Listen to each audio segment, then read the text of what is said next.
बादशाह आहेत. तर असंच काहीसं भैयांशी घडलेलं आहे की मराठीने त्यांना म्हणजे प्रोनाऊन्सिएशन चांगलं नाही म्हणून त्यांना नाकारलं होतं, पण त्याच मराठीने आज त्यांना एक उत्तम कलाकार आणि दिग्दर्शक म्हणून नावाजलं ही एक अभिमानाची बाब आहे आपल्या सगळ्यांसाठी. तर भैया आता रॅपिड फायरकडे वळूया. तुम्हाला लगेच उत्तर द्यायची. नाटक की चित्रपट? नाटक. पहिली घंटा की शेवटची टाळी?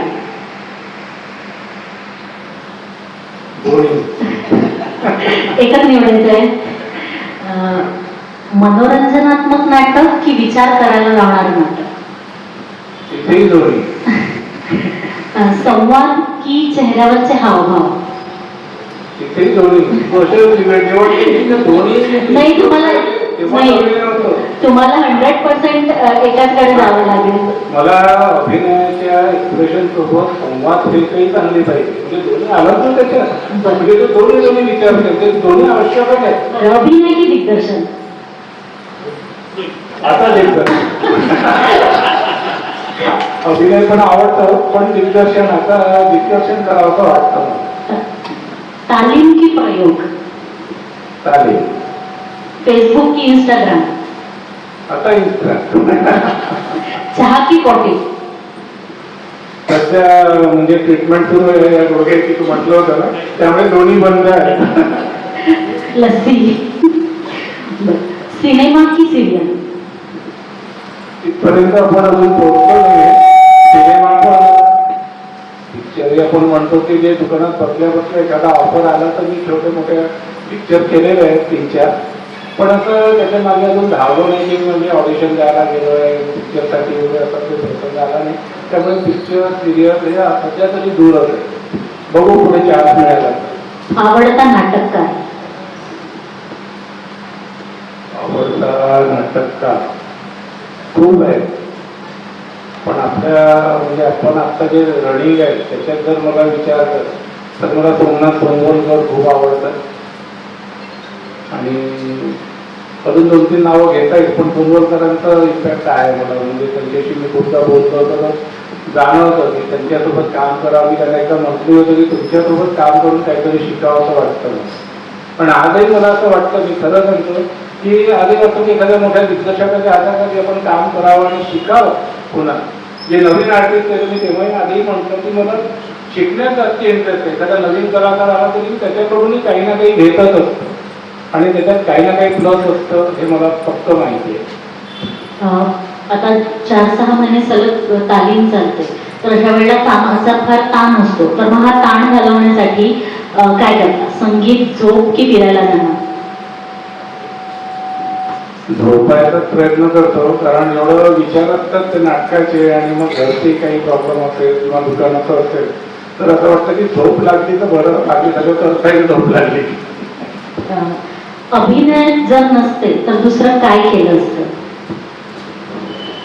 अभिनेता मी नसतो तर मी गार्डनिंग केलं असतं. मला आत्ताही आहे की आता नाटक बंद आहे तर मी स्वस्त बसत नाही, घरी वेगळं ते झाडं लावतो किंवा त्याला व्यवस्थित डेकोरेट करतो त्या झाडांना. हे काम मला आवडतं, गार्डनिंग. प्रशांत भैयांचं M.Com झालेलं आहे, डिस्टिंक्शन, आणि मला असं कळलं की त्यांना प्रोफेसर व्हायचं होतं, पण ते काही कारणास्तव होता आलं नाही. काही घरच्या जबाबदाऱ्या आणि या सगळ्यांमुळे त्यांना ते होता आलं नाही. याबद्दल काय सांगू शकता? हो, मला आज वाटतं की आपण असायला पाहिजे होतं, कारण किंमत एखादा लेक्चरर जितकं मी आज काम केलं आहे तर पाहण्याच्या लोकांच्या दृष्टिकोनातून मला असं कितीदा तरी जाणवतं की आपण जर एखादा लेक्चरर वगैरे असतो तर आपली पोझिशन वेगळी राहिली असते. कारण एक वेगळं समाजामध्ये आधी ते आहे की अरे प्राध्यापक आहे, हे आहे किंवा एखादा ऑफिसर आहे आणि तो अभिनय करतो, त्याचं कौतुक वेगळं असतं, त्याचा स्टँडर्ड मिळतं त्याला. आणि माझं म्हणजे असं झालं की त्यावेळेस काय व्हायचं की नवीन कॉलेज होतं आणि तिथे फ्रीमध्ये काम करावं लागायचं लेक्चरर लोकांना. आणि फ्रीमध्ये काम करत असतानाही मला वाटतं काही पैसेही देणं आवश्यक होतं. त्यावेळेस माझी परिस्थिती नव्हती, म्हणजे माझ्या बाबूंची त्यांनी दिलेली असते, पण त्यावेळेस आज मला असं कळलं की मी बाबूंना त्यावेळेस बोलायला पाहिजे होतं की मला लेक्चरर व्हायचं आहे. पण मला असं मनात राहून गेलं की आता 2-3 बहिणींचे लग्न व्हायचे होते त्यावेळेस, की माझ्या लेक्चरशिपसाठी बाबू कुठून पैसा आणतील, म्हणून मी गोष्ट त्यांना सांगितलीच नाही आणि ती गोष्ट तिथेच राहून गेली. आणि मी जर कदाचित सांगितलं असतं तर त्यांनी कदाचित कसं तरी ॲडजस्टमेंट करून मला ते लेक्चरर करता आलं असतं त्यांना आणि झालंही असतं, कारण एम.कॉम झालं होतं आणि चांगल्या मार्काने केलं होतं मी एम.कॉम. आता तुम्ही परत बाबूंचं नाव घेतलं तर तुम्ही जेव्हा नाट्य क्षेत्रात आले तेव्हा बाबूंचा वारसा तुमच्याकडे होताच. तर बाबूंनी या गोष्टीसाठी कधी तुम्हाला मनाई केली नसेल, म्हणजे थांबवलं नसेल नाटक करण्यासाठी, की थांबवलं? नाही, त्यांनी प्रसंग मी तुम्हाला सांगतो की मी बाबूंसोबत मी 12वी पासूनच दुकानात बाबूंसोबत काम करायचं. एकदा केळकर सर FDCMचे ऑफिसर आहे, ते नवनीताचे अध्यक्षही होते काही वर्ष. ते अचानक एक दिवस बाबूकडे आले आणि म्हणाले की अरे गप्पा गोष्टी सुरू झाल्या त्यांची, आणि बाबूंनी म्हणजे हा कोण आहे, मुलगा आहे माझा, काही अभिनय करतो कोण आहे, हो इंटरेस्ट आहे म्हणे त्याला. तर त्यांनी म्हटलं तर मग त्याला पाठव म्हणे, मी एक नाटक बसवून राहिलो आहे, त्याला पाठव म्हणे. तर बाबू म्हणाले की नाही नाही, आता त्याचं शिक्षण सुरू आहे, त्याला मी आत्ता नाही पाठवत, पाहू 2-3 वर्षानंतर. मग ते गेल्यानंतर मला खूप राग आला बाबूसाठी. त्यांनी मला समोरून अभिनयासाठी बोलवलं आणि बाबूंनी मला जाऊ दिलं नाही. बाबूंनी म्हटलं तुम्ही का बरं नाही म्हटलं, तर मग आधी तू ग्रॅज्युएशन कर आणि मग त्या बाहेरच्या एकांकिका किंवा चेक कर म्हणाले. म्हटलं ठीक आहे. बाबूंनी रोखलं नाही, पण सावध नक्कीच केलं, कारण त्यांना माहीत होतं की वेळ खूप जातो याच्यात. पण त्यांना ते दिसलं की मी घरच्या जबाबदाऱ्या पूर्ण पाडून नाटक करत आहे. असं नाही की मला नाटक करायचं आहे तर मी दिवसभर नाटकातच रमत होतो. घराच्या जबाबदाऱ्या मी पूर्ण पाडून फक्त संध्याकाळी मी नाटक करायला जायचो. आणि त्याला म्हणजे माझा सपोर्ट म्हणजे माझी मिसेस अनिता होती, तिच्या प्रोत्साहनामुळे आणि तिच्या सपोर्टमुळेच मी नाटक करायचो. ती संध्याकाळी दुकान सांभाळायची आणि संध्याकाळी मी तालीमला जायचो. शेवटी कलाकार हा रक्तमासाचाच माणूस असतो.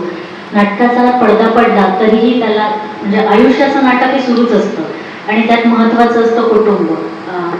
भाभी म्हणजेच सौ अनिता प्रशांतजी कक्कड या पण आपल्यामध्ये आहेत. तर भैया मला एक किस्सा भाभींनी फार आधी सांगितलेला होता. तर जेव्हा तुमचं लग्न जुळलं आणि मग लग्न पण झालं आणि मग जेव्हा तुमचं जाणं म्हणजे तुमच्या सासरी जाणं वगैरे राहायचं, अशा वेळेला तुम्ही ट्रेनमध्ये बसून असताना सुद्धा नाटकाचा विचार आणि काहीतरी ते गुंतले की हातवारे वगैरे करायचे आणि अशा वेळेला आजूबाजूच्या सीटवर बसलेले लोक तुम्हाला असे बघत वगैरे राहायचे आणि तेव्हा भाभींना जरा ते ऑकवर्ड वाटायचं. तर अशा वेळेला भाभींनीच कधी थांबवलंय का या सगळ्यापासून?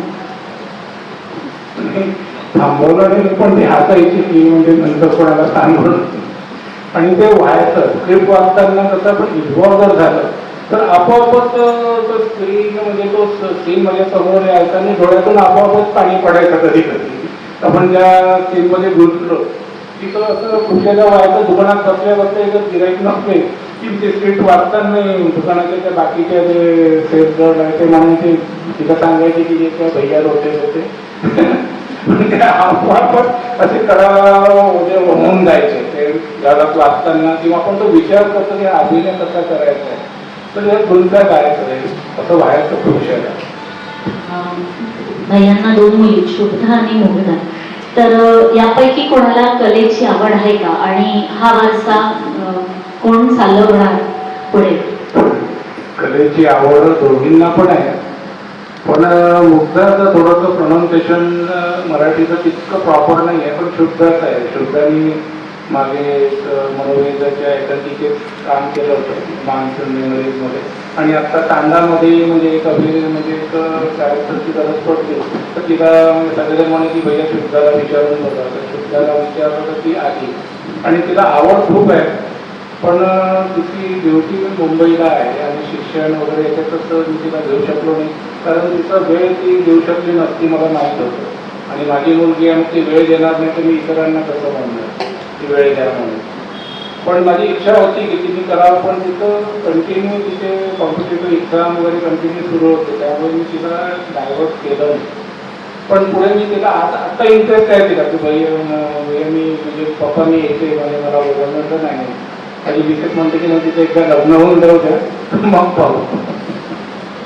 मग जर तिने उद्या जाऊन सांगितलं की मला नाटकच करायचं आहे, तर तुम्हाला आनंद होईल की भीती वाटेल? आनंद होईल, पण तिच्या नवऱ्याने जर तिला परमिशन दिली तर तिने करावं.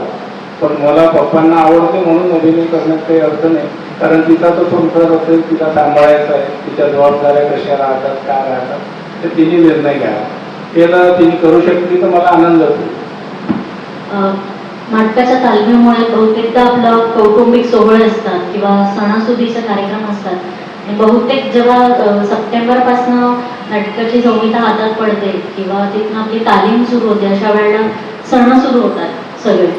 तर या वेळेला घरी वेळ देता येत नाही किंवा नातेवाईकांकडे जाता येत नाही, तर अशा वेळेला त्या भावना कशा आवरता? कारण आता मागच्या नाटकाच्या वेळेला भैयांना नाच झाली होती आणि इकडे तालीम आणि काही दिवसाच्या अंतरावरच प्रयोग होता, तर त्या भावना तुम्ही कशा आवडता? काय असतं, एकदा नाटक सुरू झालं